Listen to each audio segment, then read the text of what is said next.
Hey guys, welcome back to our Daddy Show. WAMTalk Wednesday.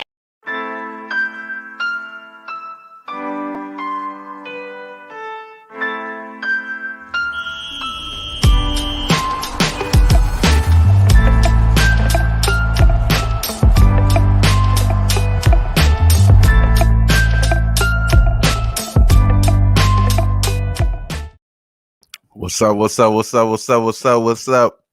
How y'all doing? Y'all know what it is. If you don't know, it's Walter Trotter the Sun, TrotWAM on Twitter. This is Who-Bangin Sports Talk reporting live Wednesday, June 9th, 6/9/21. And yeah, we out here live. It's WAMTalk Wednesdays. TrotWAM on Twitter. Man, y'all know what it is. Who-Bangin Sports Talk. It's another beautiful Wednesday. We got one great game to cap. We got a lot of other stuff to talk about as well. Recap a lot of things. We haven't did a Wham talk since the Lakers got bounced. Will we talk about the Lakers? No, we won't. We don't give a fuck about you changing your jersey, LeBron. We don't give a fuck about none of that. So yes, this is a Laker friendly podcast, but at this point we fucking not really rocking with the Lakers right now. It's annoying. So we're going to leave it there. Leave it there. We got a lot of stuff to talk about today, though. I got three plays that I put action on. I actually have 4 plays. I'm not going to give out the last one, though, as far as official play, but I do have 4 plays here, just as far as the things that I'm looking at here, and we're going to go over everything. It's going to be this game right here, the Nuggets against the Spurs. I'm sorry, the Spurs. Come on, Wham. Nuggets against the Spurs. It's the Nuggets against the Suns.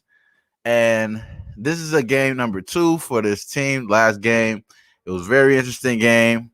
It was 122-105. Phoenix Suns were able to pull it off in the second half. Came out and outscored these guys. Pretty much just put the paws down on them. Beat them up by 18 points, if I'm not mistaken, in the second half. Kind of just took it off from there.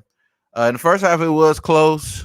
It should have been a first quarter money line casher for the Denver Nuggets, but they allowed a 4-point play by Jay Crowder with seconds left in the first quarter. So that was annoying there on my behalf because I was one of those that, wagered on that first quarter money line. Had a small bet on the second, +2 as well. So we did cash that, but didn't really get that out. So it doesn't matter against the record. We pushed. Who cares? But today we got action. The news here in these 2 meetings is going to obviously be the MVP of this year, Nikola Jokic. If you guys are big followers of WAMTalk Wednesdays, y'all know we already was on the Jokic back in March. Got in on it at +600 on the MVP there. This before LeBron got out. Just looked like the numbers were there, man, as far as him being, the guy that his numbers were pretty rock solid all year.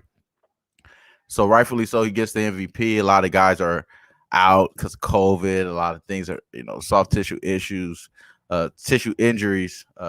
Soft tissue injuries were a lot on the case of this season. So, a guy that played every game, was there for his team, led his team in points, rebounds, and assists. Seems like it was kind of a no-brainer here. So definitely congratulations to Nikola Jokic. Congratulations to everybody that was right there telling us as well with the Jokic prop MVP. Shout out to that. We got that. That was cool, whatever. It's kind of what we need to do, man, at this point, because we need to continue to cash to have some type of salvage year. It's not really turned out to be a good year. I'm at 51% for the year. Still up about a dub, though, but that shit don't mean shit at this point because we got to get to the big money. Not this small shit. I could have just made one big play and cash that, but neither here nor there, whatever. But I'll go into breaking down this game. So we have the MVP motivation. We also have a small motivation, I believe, as far as the Phoenix Suns as well, as far as their coach, Monty Williams, was snubbed in Coach of the Year. This is a top-seeded team, and the Suns number 2 in the Western Conference, number 2 in the whole NBA. And also the coach went 8-0 in the bubble. He pretty much, had a great game plan for him, a lot of the stuff that he was doing. So, hey, maybe he was snubbed. Maybe Monty Williams was snubbed here. And Tom Thibodeau, nothing taken away from him. I do agree with him being the coach of the year. I just think that there may be some motivation. There's some guys that on that Suns team that don't agree, and they may find a fire in them based off of what the outcome was. So I think that could be it. I think that could be it. You might see some outcome as far as some frustration with the Suns. Their coach got snubbed. Tom Thibodeau had a great year, of course, but Monty Williams probably did deserve it, especially what he did. It wasn't this year, but last year with the bubble change and all that shit, it was very interesting, very something to keep a hold of. But let's go here with this game, and as far as this matchup, I do like what the Suns are doing as far as on the defensive end, where the matchups are lying. I do agree with them as far as on the offensive end, but I'm keying in on the Nuggets there. I think that their defense is not going to ever show up on this series. That's not my problem here. My problem is going to be what they're doing on offense. I like how they have Jokic at the wing, top of the key, to draw out Ayton. I do like that as far as the strategy that's being deployed by Mike Malone. I do believe that Jokic is not going to have a subpar game here, having an MVP. That being said, I wouldn't endorse any of his props, though, because they're getting, kind of outrageous numbers. You're seeing, 30-somethings and all that crazy shit. When you start seeing that, along with the 12.5 rebounds and stuff like that, I'm just going to stay away from him just because he has to have a pretty much of a perfect game to hit any of these props. I think he continue to do that, but I think he's going to have more help. That's going to lead me into what I'm going to bet first here in this game. It's going to be the Monte Morris over 4.5 assists. Now, he's went over this assist total 6 of the last 8.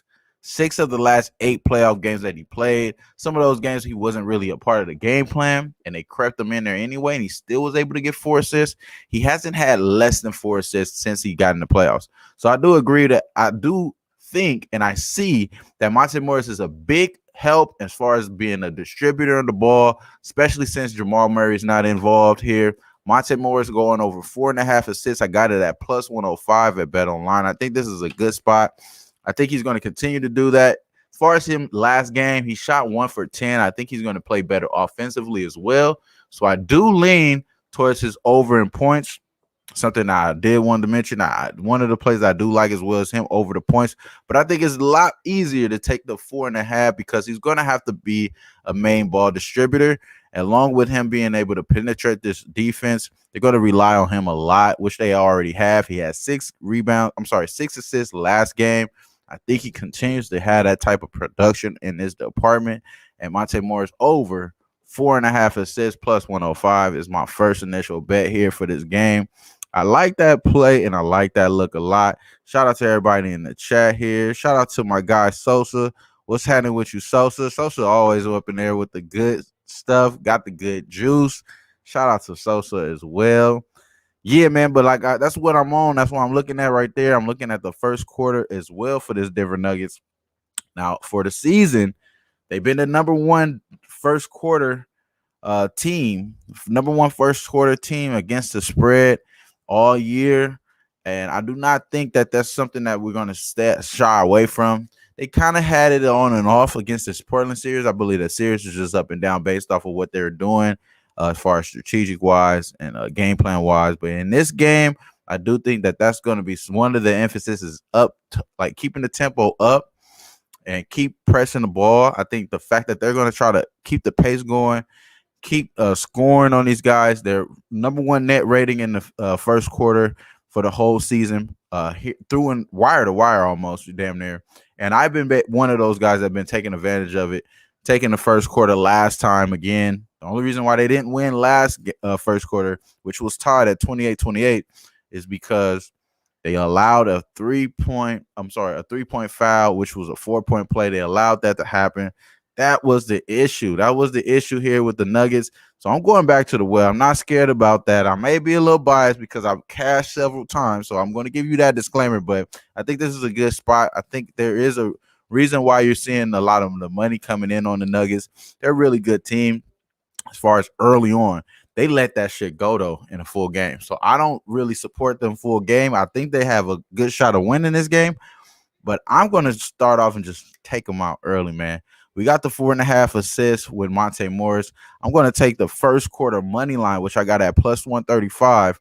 and also the +2, which was at -120 as well. So I got the +2. I believe you're getting a consensus look at +1.5 at -110, which I agree with as well. Last time they got a tie, which they damn sure should have just won the first quarter, but they got the tie because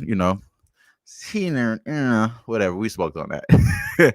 But yeah, I wanted to bring that up as well. As far as the total, I definitely would lean over. I did mention on Jimmy the Bag show with Pub Sports that the over seems like that's more of appealing. But what Jimmy broke down to me as well, something I didn't look at yet because it was something I didn't bet yet, but that the 91% of the money was on the under. So that shows you that, man, maybe the fact that it's moving up, it kind of gives me a reason why, maybe they're trying to stop you from betting the over. But I mean, I don't know.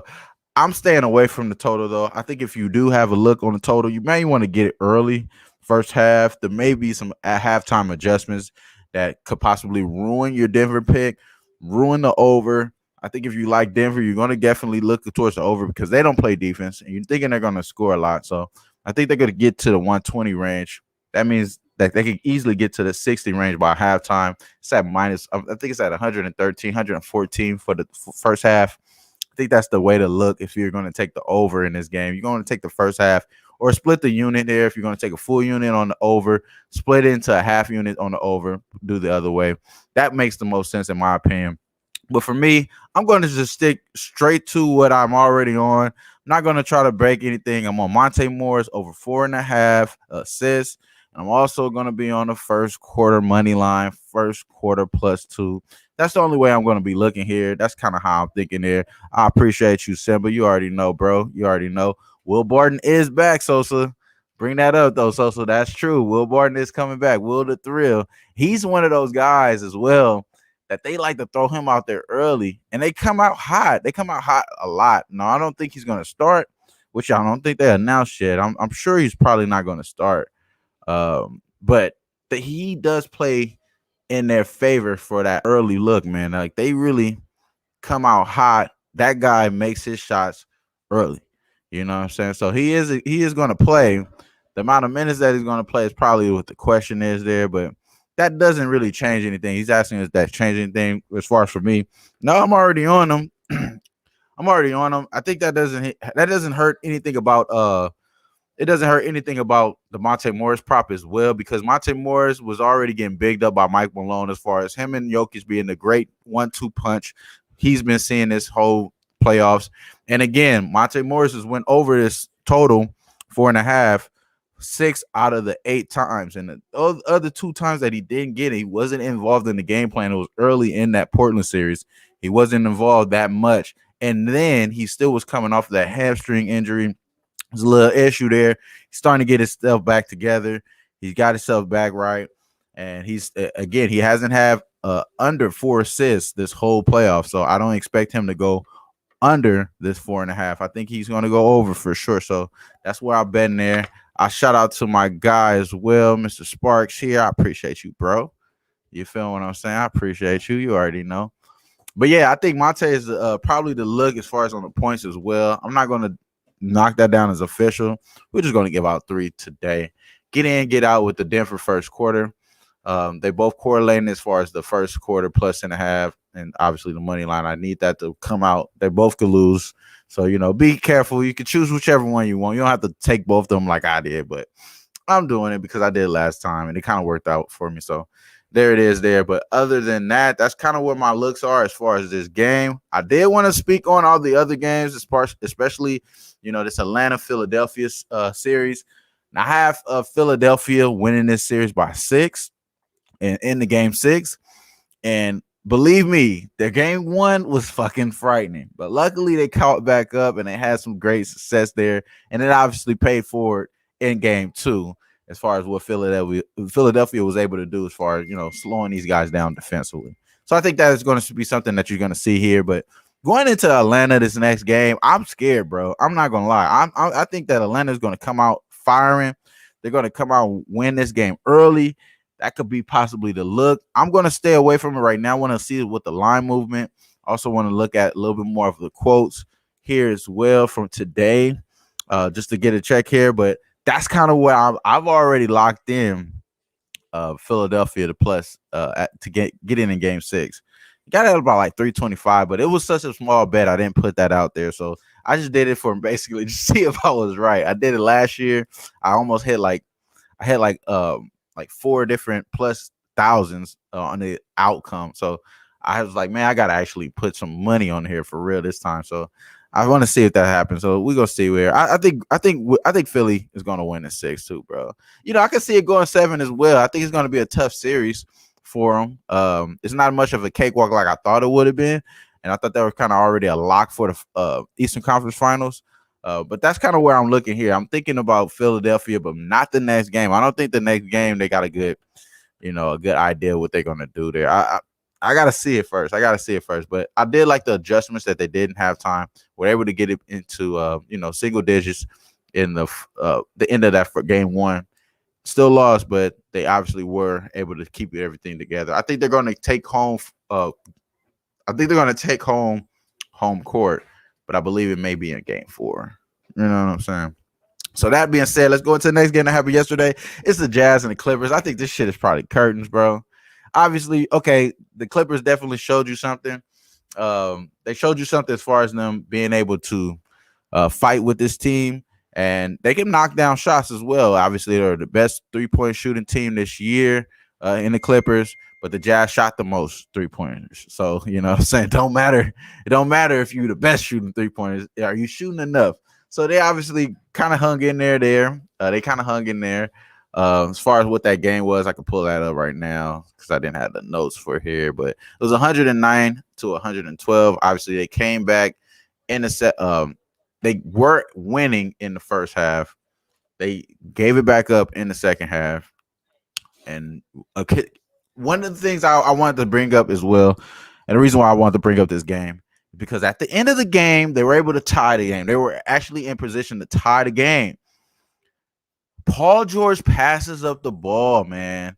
Like, I'm not trying to be here. It's so easy to talk shit about Paul George, and I love, going for, fellow California people, you know what I'm saying? Or just fellow California people, just all love, bro. But at the same talk, I'm like, put this in the same page and same perspective, bro. When you are the guy, when you have a signature shoe, I'm looking at my wife and I told him, like, this motherfucker got a signature shoe and he passed up this shot. Like, he had a split second of wide open shot that he could have made and tied the game to go to overtime. But the mentality of these guys are just, they don't want to be that guy. They passing it up. It's very passive. So you pass it to Marcus Morris, who's the best 3-pointer shooter on your team, which is cool.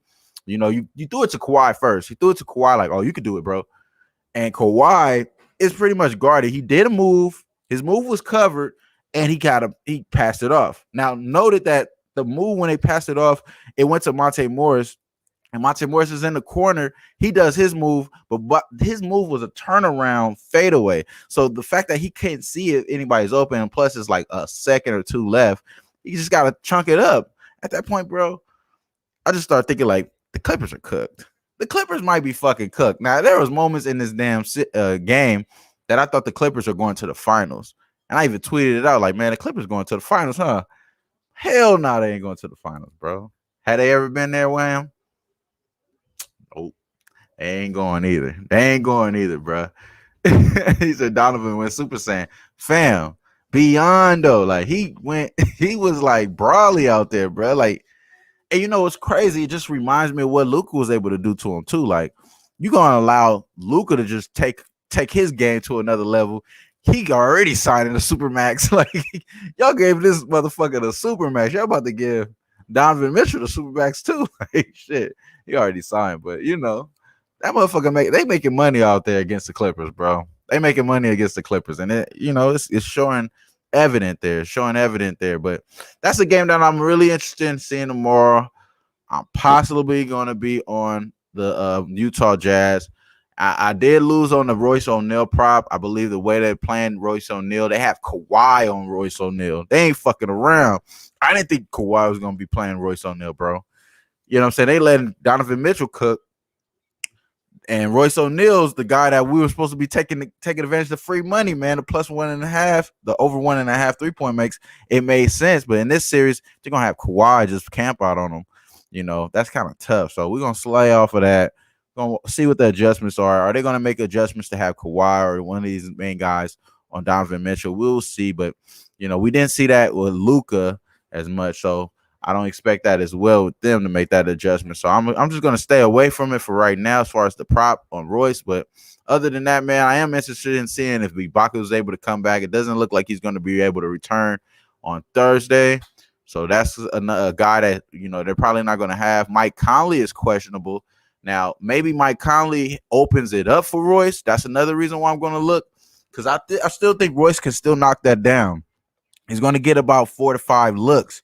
If he gets open looks about 4 and 5, that's going to be able to get us over that 1.5. So I'm going to still look for it, but I'm not going to press it. I'm still going to look for it. We can find our spots here, but that's the only way I will be looking at as far as 3-point props. Other than that, it did look like Joe Ingles was getting open looks. We may be able to just double back with somebody else. They got a lot of guys that shoot over there, so that's just my first thought there as far as this game. But another game here that I did want to bring up as well, and this is the last game. It's going to be the game for tomorrow as well. It's the Nets against the Bucks. This one is curtains, y'all. This one is done. I tweeted this shit out early, so I gave everyone like what I anticipate the second round to be. I have Nets in 5. I have Philadelphia. I believe that they're going to win in 6. I had the Utah Jazz to win in 5. I believe that they were going to win in 5. If I'm not mistaken, if I had that wrong, I might have that wrong there. I could have had that in 6 as well, but I want to say I had that one in 5. I'm going to try to go back to what I did there, but neither here nor there. Let's go back to what I was saying, though. So going to what I was saying for real, though, man. Like, bro, come on now. Who's going to guard KD here? Who's going to guard KD? Who is going to guard Kyrie? Man, I see what Mark said. Shout out to Ski, bro. Shout out to my guy Ski. Mark Davis, man, that's always in the chat at Ski's locker room, bro. Came out and started ranting. Like when the Mark started ranting on the shit, if y'all know it, bro started ranting based off of what DiVincenzo is out. Now, I told everyone, DiVincenzo is not playing in this series. They gonna have trouble guarding Kyrie. I didn't think Harden was going out like that. So obviously Kyrie's game plan had to change, and he's becoming more of a distributor. His assist totals going up, and that's good for him, obviously. You know what I'm saying? But he's still being able to break everyone down. Like, they don't have no one that could get their own bucket for the Bucks. I mean, we're going to continue to say this. They don't have nobody to get their own bucket. Now, Drew Holiday is that guy. He's supposed to be that guy. But is he enough? Is him and Middleton enough to stop these guys, to stop the Nets? And I don't think so, bro. I think this is curtains. I thought Nets in 5 with James. I thought, when he went out, it could make it interesting, but it looks like the Nets in 5 for sure. I think the Bucks get a game. They're not going to get this game, first game, though. They're going to get the next game. They're not going to get this game. They could probably win it out early, but I'm not going to take them to win this first game, bro, at the house. I don't think they're going to be able to pull it off. It just seems like they have too much against them at this point, as far as offensively wise. Like, obviously they shot the less amount of points that they ever had all year last game. And that's something to say as far as what Brooklyn did defensively on Giannis and what they're just doing on the whole team and wise. But I'm really just thinking that this is probably curtains, bro. It's probably curtains. I don't say it's a sweep, but this starts to look more like the sweep out of any other series that we're seeing. This looks like the more of a sweep here. So I'll just leave it at that. That's kind of my thoughts here as far as the Nets. I haven't made anything official on any of the games for tomorrow, but I am looking towards the Nets tomorrow, possibly money line. And as far as the other game with the Clippers, I'm thinking about taking Utah Jazz -3. I think they are able to take it down, just hold it down there, and continue to do what they're doing on game 2. This is going to be game 3, though. So this is going to be game 3 for this Brooklyn Nets game. Very interesting because they finally get a way to get home. They get a chance to get home, but As far as their home record, I didn't want to pull that up. I honestly drew a blank here as far as what their home record as a favorite is. That's one thing I want to look up. Let me just pull that up really quick, you guys. I appreciate y'all for tuning in, man. We're going to just try to send this out on a good note. That way we can have just, a little idea of what we all thinking about tomorrow. If y'all got any questions in the chat, make sure y'all hit me up. So that's one of their best looks here this year. They're 19-17. They're 19-17 against the spread at the house as a favorite. So right now they're a favorite. Minus 3.5, if I'm not mistaken. Minus 3.5. It's gonna be an interesting game, man. I'm gonna pay attention to the money. I'm gonna look at everything. It's gonna be very, very, very interesting. Very interesting, man. Shout out to everybody in the chat here as well. My guy Fast Eddie. I picked the Bucks to win the close series, boy. Yeah, bro. I think it was bad luck, bro. But I ain't mad at you. Shout out to my guy as well. He agreed with the Philly man 6. I appreciate that, bro. And yeah, you know what it is, man. It's TrotWAM OG. I got to give a big shout out to our sponsors, Doc Jungle Juice. Man, if y'all ain't heard about it yet, bro, the girls out here going crazy this summer. And when they doing what they want to do, they going to do what they want to do. All right, bro. y'all better tap in because this summer, I'm doing what the fuck I want to do. And that's on period. And that's on period. What, Kimbo? That's on what? Period. I'ma do what the fuck I wanna do. I'ma do what the fuck I wanna do. I'ma do what the fuck I wanna do. I'ma do what the fuck I wanna do. I'ma do what the fuck I wanna do. I'ma do what the fuck I wanna do. I'ma do what the fuck I wanna do. I'ma do what the fuck I wanna do. I'ma do what the fuck I wanna do. I'ma do what the fuck I wanna do. I'ma do what the fuck I wanna do. I'ma do what the fuck I wanna do. I'ma do what the fuck I wanna do. I'ma do what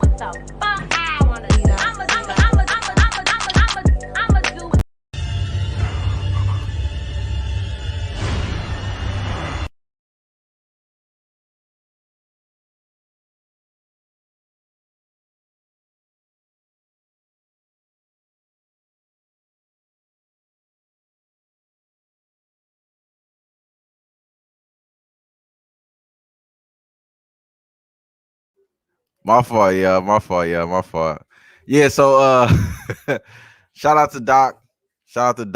And Jungle Juice. Make sure you guys follow him on Instagram, Docs_Jungle Juice Sons. And yeah, man, got all the great flavors. Got the home of the Mega Man Challenge as well, the official drink of WAMTalk Wednesday. Man, y'all know what it is, man. I appreciate y'all, bro. My guy asked him where we could get that from. Yeah, go to Doc's Jungle Juice on Instagram. I'm gonna have a link. Excuse me, bro. I'm gonna have a link below. That shit got me it goes straight through me, and it's really good. He got also some other stuff as well, like detox. If you've been drinking too much of his juice, he got a detox that'll get you all the toxins out of your system as well. You know what I'm saying? The man is very smart and does what he's supposed to do. Shout out to my guy though, Docs. Again, the official drink of WAMTalk Wednesday. The description will be low, the link below on YouTube.